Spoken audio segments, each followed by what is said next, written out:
back again. I can't wait. Fresh off his victory lap. Let's go. Victory lap, victory lap, victory lap. Then, hi, Jeremy. Hi, Jason. Boy, a lot's changed since we last did a podcast. Been an interesting time. I remember sitting over there doing a what was that? What did we do? We did Sports Extra. Yeah, it was Sports Extra for 9 minutes? Mm-hmm. That was a 9-minute conversation. And if I remember correctly, you said that there'd be serious penalties coming down on the Astros. Check. Yeah. Before that, you said that the system was empty, and that's a discount double check is what that is. All right. You've been traveling around. New Balance Future Star Series, Program 15. You've been traveling around scouting guys. Yeah. What's the scouting community and the baseball community saying right now about the response the Astros are getting for their apology / kind of apology / everything else that's been going on? Well, I got to, before we do that, I got to say something. It's been brought to my attention that some people think that I'm happy that the Astros are going through what they're going through. Okay. That's not the case. I'm not happy that anybody and that this game of baseball in the city of Houston has to deal with this. That's not the case. I am, however, happy that the world has to finally see what I've been saying for 3 years, which is this is a systemic problem with culture, that these guys didn't do the job everybody thinks they were doing, and they're just not very good. They're not very good at the aspects of the game they present themselves to be good at. Now, sign stealing. I promise I'm going somewhere with this. Sign stealing has been going on since the inception of the game. Pitchers, used to be pitchers and scouts, would sit back, and still now, and they would try to pick the other signs. They try to get them, figure it out, and you'd get them in the game. And if you wanted them as a hitter, you got them, and if you didn't, you didn't. But you had them. And it's part of baseball. It's part of finding an edge. And what happens then, what used to happen, is that the game would police itself. You'd have some discipline, street justice, if you will, happen on the field. You have to worry about any of this other stuff happening from the commissioner's office. Nobody, and I say this with love, nobody likes Jeff Luhnow. Let me say that again. Nobody likes Jeff Luhnow. There's a lot of people that liked A.J. Hinch. Until this came out, I was singing his praises weekly with how he was doing, how well he was doing, handling his personalities, and the way he had evolved as a manager from his time in Arizona, and what a career had he turned into, and how good a job he was doing at the right guy at the right time. And I still stand by that for a lot of reasons. But where AJ let down was it's his clubhouse, it's his team, and he didn't put a stop to cheating. His dugout. He put a stop to cheating.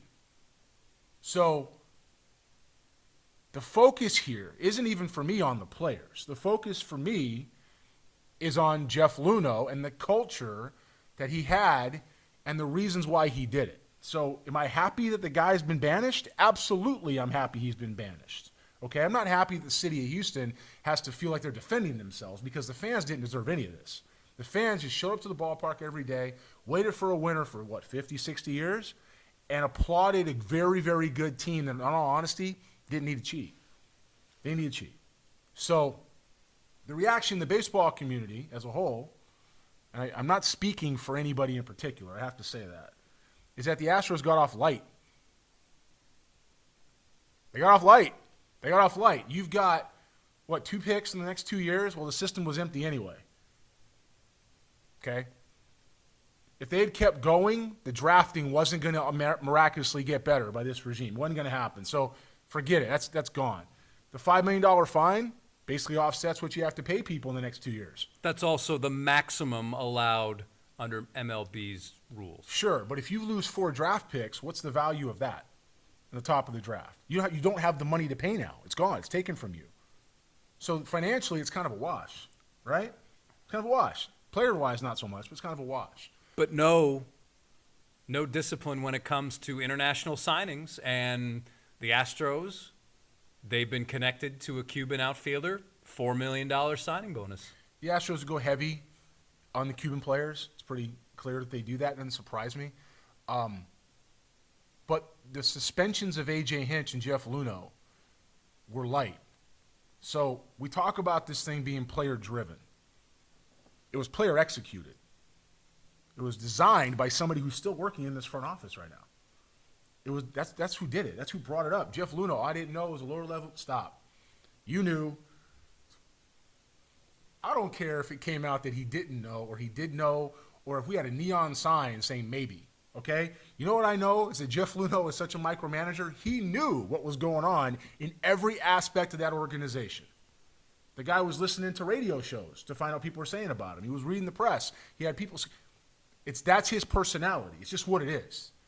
And I don't want to say the word karma because I think that's too mystic. What I'm going to say is that when those are the oats you sow, at some point you're going to reap the backlash. And I said it was coming. I didn't say how. Didn't say how it was coming. But I said at some point, if you get too arrogant and full of yourself, they're going to come back at you. That's what happened. For accuracy's sake, Jeff Luhnow was not banished. He's been suspended for 1 year. Okay, that's correct. It's also very interesting that you mention culture because Tony Clark used that same word, the head of the Players Association, when he visited West Palm Beach, the ballpark of the Palm Beaches and the Astros.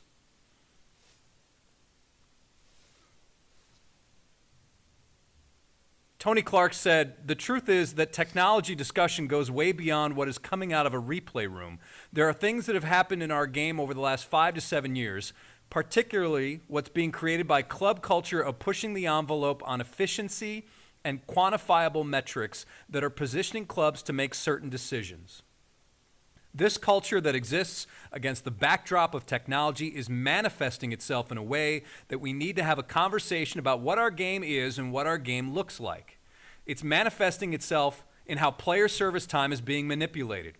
It's manifesting itself in a way that we're seeing abuses of the injured list. It's manifesting itself in ways that are directly affecting the type of game that's being played on the field." That is Tony Clark as quoted in The Athletic. I see you smiling, and I would imagine that you feel you are in agreement of what Tony Clark has said because you have said much of the same thing over the past 2.5 years that we've been doing this podcast. Well said. Well said by Tony Clark. Well said by Jason Bristol. I got nothing to add to it, except for this. At some point, the game course corrects. Doesn't matter what it is. Doesn't matter what time, what era it is. Doesn't matter where we're going. It's going to course correct. And now it's going to course correct people. You know, a lot of people tend to think that means analytics. I'll say it for the millionth time on whether it's Sports Extra or the podcast or walking down the street or post-game in the World Series.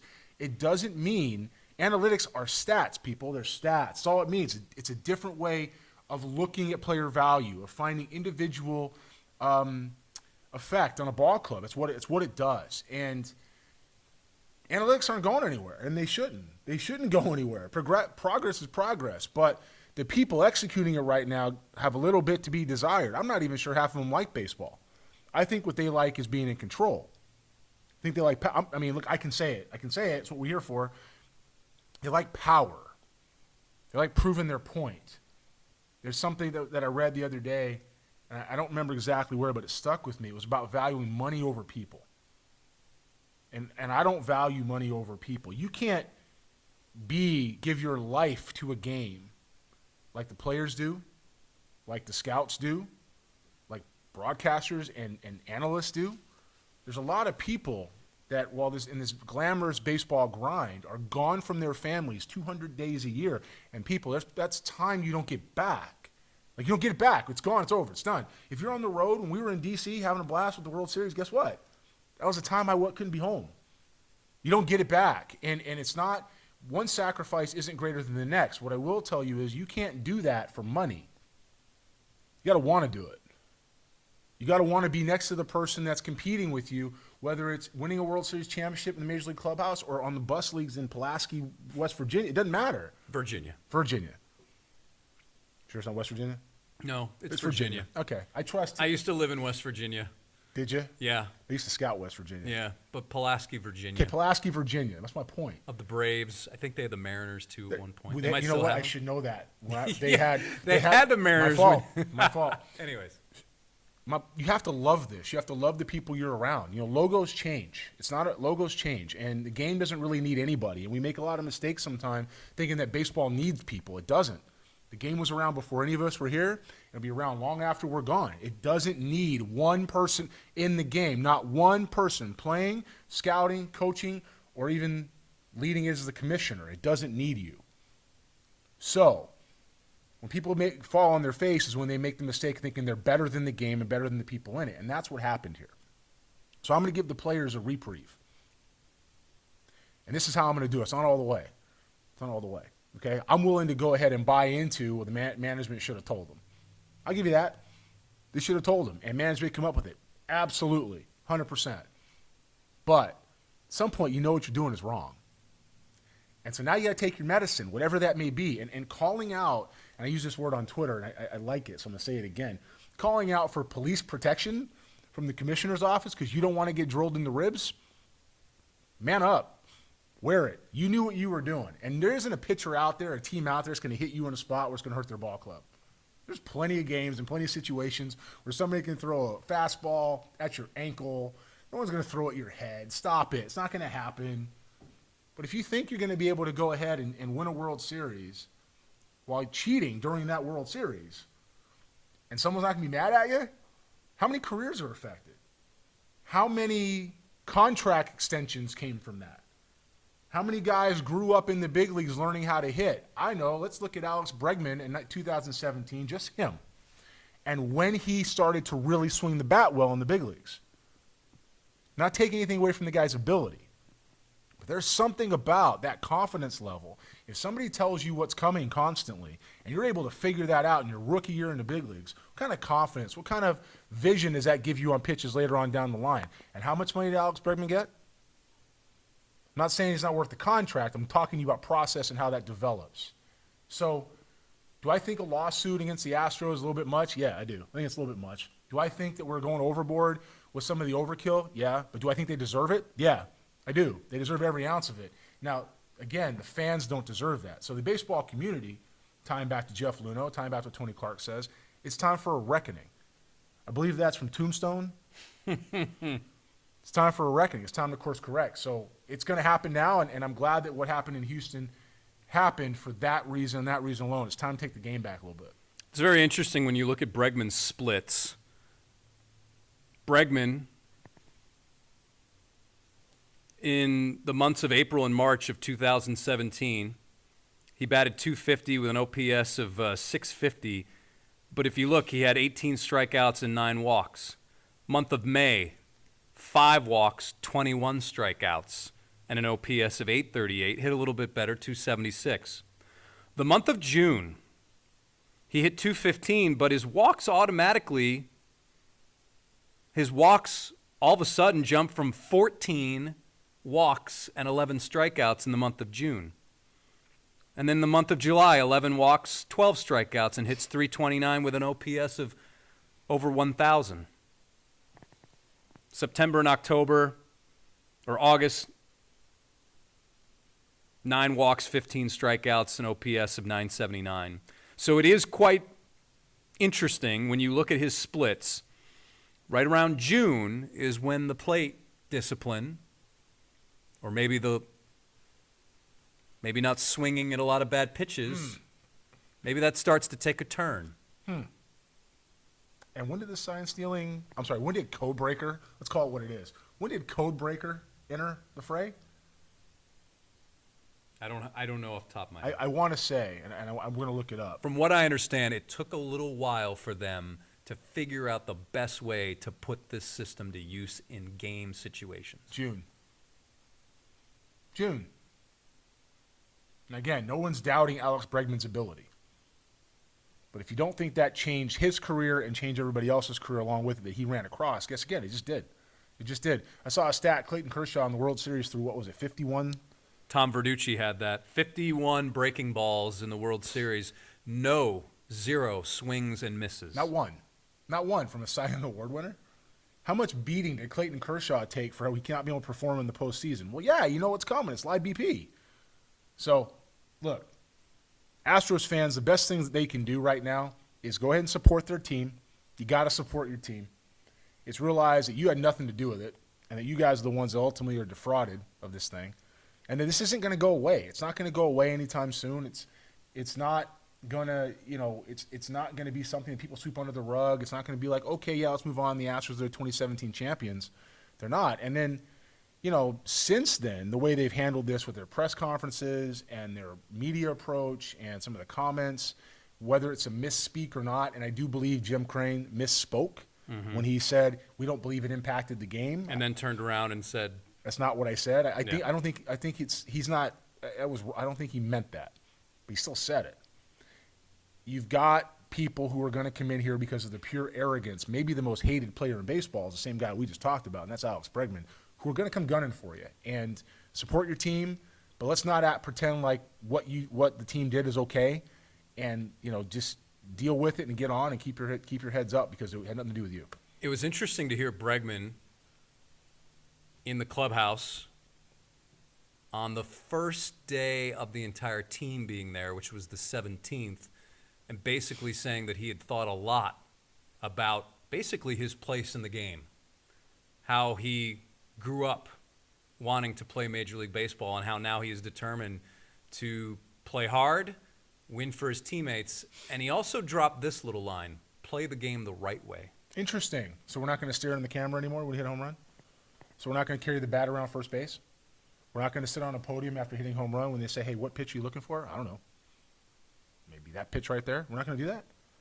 Oh, so somebody's been served a humble pie. I think I've said this some other times on this show. I said, game it will either be humbled or you're about to be. Either been humbled or you're about to be, right? Guess what? It happens to everybody. So doesn't matter any walk of life, any job, any position you hold in any type of industry. If you think you got baseball figured out, step right up. It is difficult. It is hard to do. I had a scouting director say to me one year, he said, you haven't been humbled yet. He was right. He was right. You have to go through the process of success and failure and process those failures, accept them, and learn from them. And if all this team knows is success because they're cheating to get there, 17 and 18. 19, I got asked the question a couple days ago, do you think they were cheating in 19 or were they using buzzers? I gave my answer.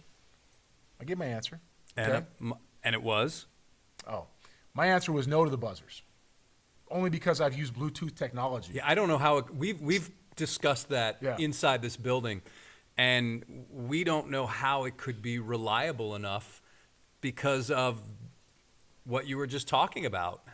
The fact that a signal could get to something almost instantaneous, I don't see how it could happen, and the players have been adamant that did not happen. Well, these guys are running around. They're sliding. They're diving. They're that sweating. Too. I mean, that stuff breaks. I mean, I've used it with Modus. I've used it before.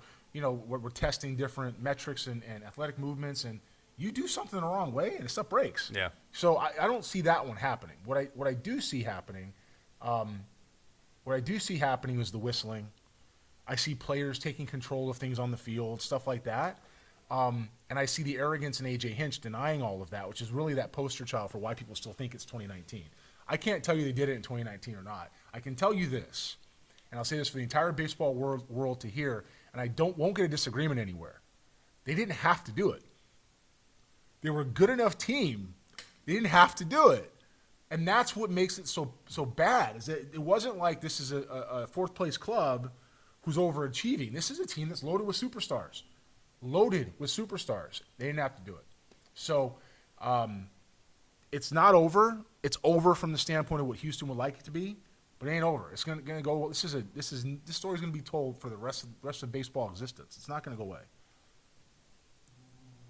One more thing about micromanaging, and I don't know if it was a directive from Jeff Luhnow, but in the past few years, at least since I've been here, the media is not allowed to talk to Astros coaches because the reason I was given was certainly, let me rephrase that. I think they wanted to make sure that the message was all one and the same. And where does that directive come from? I'm not saying it came from the man at the top, the GM with the initials JL, but I got to believe that person had a hand in crafting that. And I was told there was some pushback when we went to spring training this year, and I said, I get, the assistant coaches now will be available for interviews, and I was told that they always have been. Just, we just got to make sure we know what the topics are or whatever, or what you want to talk about. And I'm pretty sure that was not the case. I'm almost like 99% sure that was not the case in the past. You don't forget things, so I'm going to go with you. Yeah. On that, what I am going to say is that this guy didn't like a dissenting opinion anywhere. He just didn't. Didn't want anybody telling him that his hair was out of place. He didn't want somebody saying he wanted corn for lunch. We're going to have beef. Nope, we're not doing it. It's corn. You're fired. That's what this guy did. And I'm not sorry that he banished is too strong a word. So let me put it in different vernacular. Okay, he's suspended until after the last out of the World Series in 2020. Correct? Mm-hmm. He's banished in terms of baseball for 1 year. Oh, He's you're not saying in terms working of baseball? again. Yes. That's it. It's Yes. done. And the guys in Baltimore that came from here, need to watch it. And I'm not saying that as a threat. I'm saying that I've seen a lot of comments come out about we did some good things and, hate to put a negative light on some people. It's not lost. There was an exodus from Houston. There was Oz Ocampo, Yves Rosenbaum, Mike Elias took a job. He took a job, okay? Sigmadal and Luno had a falling out. They did, and that's why he's gone. And they didn't say that publicly, but I said to you privately. They had a falling out, and what it was over. And he left and went to Baltimore anyway. And if he didn't go to Baltimore, he was done here. He was it, okay? The guy that went to Atlanta, Mike, analytics guy, Mike Falk, is that right? I think so. He went to Atlanta. Fast. Mike Fast went to Atlanta. There was an exodus away from here. People didn't want to work in this environment anymore. The people that stayed here are the ones who are the most dishonest. They're named in reports as coming up with code breaker. They're named as sending emails about stealing signs in dugouts. But you don't see Mike's name on it. You don't see Sig's name on it. Were they named in a major league report for berating a female reporter? No, but that guy, well, yeah, but he's not here anymore. Okay, I understand. So, but, as were still left behind, the people that were left behind, a lot of people got out of here as fast as they could. That's not lost on anybody. It's not. There's some talented people that were here, and there's not taking away from that. But the culture was the culture. The head of the snake, the Voldemort, if you will, is what it was, and he's gone, and I am not apologizing for that, and I'm not sorry about it. How's that? Well, I think that was pretty well said. But again, I don't know if Jeff Luno, how he was with his employees, we don't know, but certainly there is a portrait that's been painted out there. Allow me to keep painting another time. All right, everybody, we're going to wrap up this Extra Bases podcast with Bristol and Booth. And until next time, which will be very soon, we'll talk to you here on Extra Bases.